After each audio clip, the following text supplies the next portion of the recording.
Hello guys, तो हम लोग आ गए एक नए वीडियो पे और आज हम लोग देखने वाले हैं बिहार बोर्ड क्लास 12 का केमिस्ट्री का बहुत इंपॉर्टेंट क्वेश्चन। और मैं बता दूं कि आज के क्लास से दो क्वेश्चन 2 नंबर वाला पक्का एग्जाम में रहेगा ही रहेगा।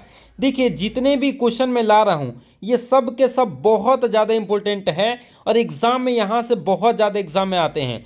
तो देखिए, मैं बता दूं कि अगर आपका भी सपना है कि एग्जाम में इस बार 400 प्लस लाने हैं तो अभी मेरे चैनल को सब्सक्राइब कर लीजिए और प्रतिदिन जितने भी वीडियो डाले जा रहे हैं उन सभी वीडियो को वॉच करते हुए चलेंगे तो आप बहुत बेहतरीन करेंगे और एग्जाम में उतना बेहतर लाएंगे जितना खुद से वादा नहीं है। और मैं बता दूं कि एग्जाम में बेहतर करना है तो बेहतर पढ़ना पड़ेगा और जितने भी वीडियो डाले जा रहे हैं प्रतिदिन आप देखते हुए चलते हैं तो बहुत बेहतरीन करेंगे, चाहे वो हिंदी हो या आपका बायोलॉजी हो या केमिस्ट्री हो या फिजिक्स हो।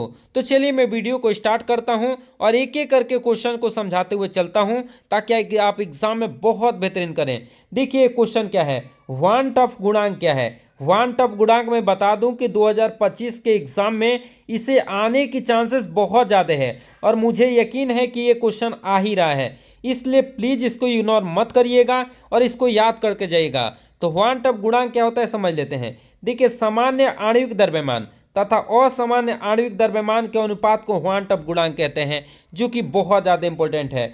वन टफ गुणांक किसे कहेंगे? सामान्य आणविक द्रव्यमान कोई होगा, कोई भी यौगिक होगा उसका सामान्य आणविक द्रव्यमान तथा क्या असामान्य आणविक द्रव्यमान, और दोनों को जब हम अनुपात करेंगे, मान लीजिए किसी यौगिक का आणविक सामान्य आणविक द्रव्यमान 40 है और असामान्य आणविक द्रव्यमान 45 है, तो इन दोनों का जैसे ही अनुपात हम लोग करेंगे 40/45 मतलब 8/9, तो यही क्या कहलाता है? वन टफ गुणांक कहलाता है, जो कि बहुत ज़्यादा इंपॉर्टेंट है और इसकी चांसेस बन रहा है कि ये एग्जाम में आएगा ही आएगा। अगला क्वेश्चन देखिए, 2 नंबर क्वेश्चन क्या दे रखा है। अणुसंख्य गुणधर्म क्या है, ये कितने प्रकार का होता है? तो देखिए, अणुसंख्य गुणधर्म किसे कहते हैं? वैसा गुणधर्म जो केवल अणु के संख्या पर निर्भर करता है उसे अणुसंख्य गुणधर्म कहते हैं। अणुसंख्य गुणधर्म किसे कहते हैं? तो मैं बता दूं कि जो अणु के संख्या पर क्या करेगा, निर्भर करेगा, उसी को क्या कहा जाएगा? अणुसंख्य गुणधर्म के नाम से जाना जाता है। इस बात को ध्यान रखेंगे, जब भी कोई पूछे कि बताइए कि अणुसंख्य गुणधर्म किसे कहते हैं, तो आप बता सकते हैं कि वैसा गुणधर्म जो अणुओं के संख्या पर क्या करता है, निर्भर करता है, उसे अणुसंख्य गुणधर्म के नाम से हम लोग जानते हैं। इस बात को याद रखेंगे। और मैं बता दूं कि अणुसंख्य गुणधर्म 4 प्रकार का होता है। एक होता है क्या चीज? सापेक्षित वाष्प दाब अवनमन, दूसरा होता है क्वथनांक में उन्नयन, तीसरा होता है हिमांक में अवनमन और चौथा है प्रासरणी दाब। और मैं बता दूं कि 2025 के एग्जाम में इस चारों में से कोई ना कोई एक तो एग्जाम में रहेगा ही रहेगा, जो कि कितने नंबर में आता है? 5 नंबर में। तो देखिए, इसकी डिटेल में लेकर आने वाला हूं। क्वथनांक में उन्नयन किसे कहते हैं डिटेल में इसका पढ़ाऊंगा और प्लस पॉइंट जितने भी इसके लिए राउल्ट का नियम है ये भी बताऊंगा। हिमांक में अवनमन क्या है, इसके लिए भी राउल्ट का नियम है वो भी बताऊंगा।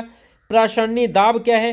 देखिए, इस चारों को अगर पढ़ के जाते हैं एग्जाम में तो 2025 में एक तो 5 नंबर का पक्का रहेगा ही रहेगा, क्योंकि देखिए जितने भी क्वेश्चन ये हैं ये सब के सब बहुत ज़्यादा इंपॉर्टेंट है और आप लोग के लिए इतना मेहनत किया जा रहा है और फिर भी आप लोग मेरे चैनल को सब्सक्राइब नहीं कर रहे हैं, तो प्लीज़ एक चैनल को सब्सक्राइब कर दीजिए। आपके एक सब्सक्राइब करने में मात्र 10 सेकेंड लगेंगे, लेकिन उससे हम लोग को बहुत मदद मिलती है। अगला क्वेश्चन देखिए क्या है, मार्कोवनिफ रूल क्या है। मार्कोवनिफ रूल क्या है? केमिस्ट्री का क्वेश्चन है जो कि ऑर्गेनिक का है। दे रखा है कि जब असीमित अभिकारक की प्रतिक्रिया असंतृप्त हाइड्रोकार्बन के साथ कराई जाती है। कैसी? असंतृप्त हाइड्रोकार्बन के साथ कराई जाती है, तब इलेक्ट्रॉन रागी वैसे कार्बन पर जुड़ता है जहां हाइड्रोजन की संख्या क्या होती है? अधिक होती है। देखिए, इलेक्ट्रॉन रागी किसे बोलते हैं? इलेक्ट्रॉन रागी उसे बोलते हैं जो नेगेटिव में रहता है। किस में रहता है? नेगेटिव में रहता है। तो देखिए, मैंने एग्जाम्पल लिया है कि ये वाला लिया है और HCl लिया है। HCl का थोड़ा तो H पे क्या है? प्लस और Cl पे माइनस। तो देखिए, दे रखा है कि इलेक्ट्रॉन रागी वैसे कार्बन पर जुड़ता है जहां हाइड्रोजन की संख्या अधिक है, और वो भी कैसा? डबल बॉन्ड के पास। तो डबल बॉन्ड में आप देख रहे हो कि हाइड्रोजन कहाँ ज्यादा है? यहाँ पे, इसलिए Cl यहाँ पे जुटेगा। तो याद रखेंगे कि Cl कहाँ जुटता है, तो आपको याद रखना है सॉरी Cl। देखिए, ये इलेक्ट्रॉन रागी किसे बोला जाता है? जो प्लस में रहता है। तो जहां हाइड्रोजन की संख्या वहां हाइड्रोजन जुड़ जाएगा, और जहां कम है वहां पे कौन जुड़ जाएगा, Cl जुड़ जाएगा। अगला सेम उदाहरण वैसे ही देख लीजिए, यहाँ पे Br को तोड़ेंगे तो क्या हो जाएगा, H पे आ जाएगा प्लस और Br पे क्या आ जाएगा माइनस।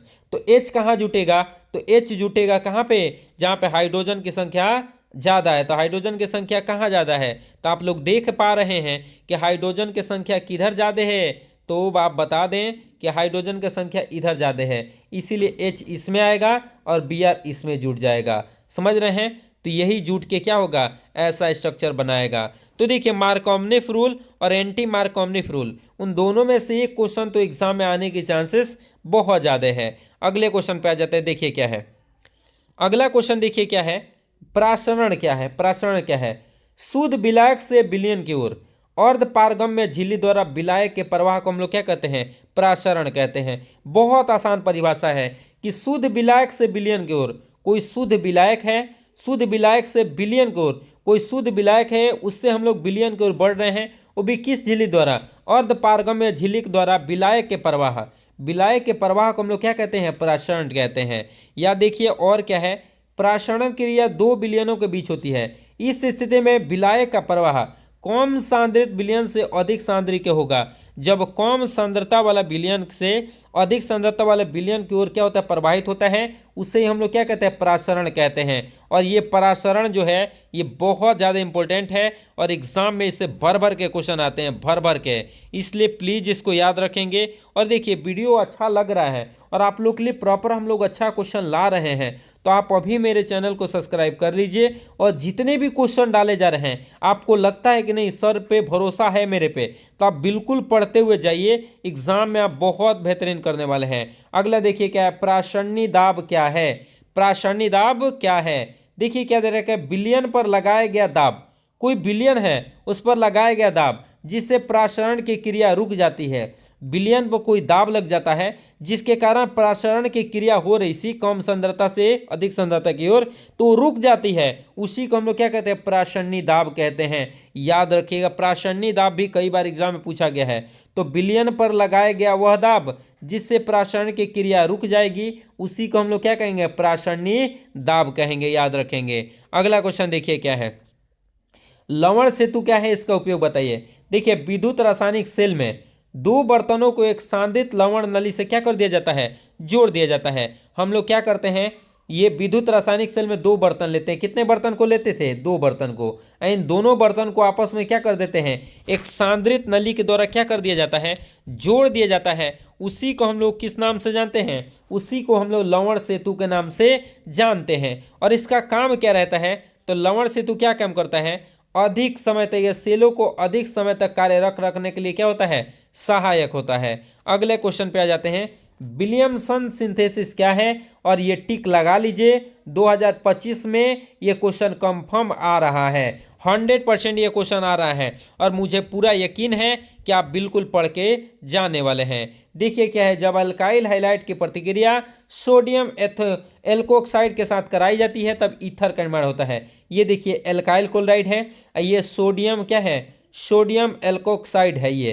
तो देखिए जब इन दोनों के साथ रिएक्शन कराते हैं तो होता क्या है कि Cl Na के साथ चला जाता है, Cl Na के साथ जैसे ही चला जाएगा तो क्या बना लेगा, NaCl, और ये RO बच जाता है, तो ये वाला R क्या हो जाता है, कि जुड़ जाता है और ईथर का निर्माण कर लेता है। तो आपको याद रखना है कि विलियमसन सिंथेसिस में किसका निर्माण होता है, तो ईथर का निर्माण होता है। इस बात को याद रखिएगा, बारीकी से पढ़ेंगे ना तो सब कुछ पॉसिबल है और नहीं पढ़ेंगे तो कुछ भी पॉसिबल नहीं है। और देखिए 6 क्वेश्चन में बताया और 6 के 6 ये बहुत ज़्यादा इंपॉर्टेंट हैं और एग्जाम में आने वाले क्वेश्चन हैं।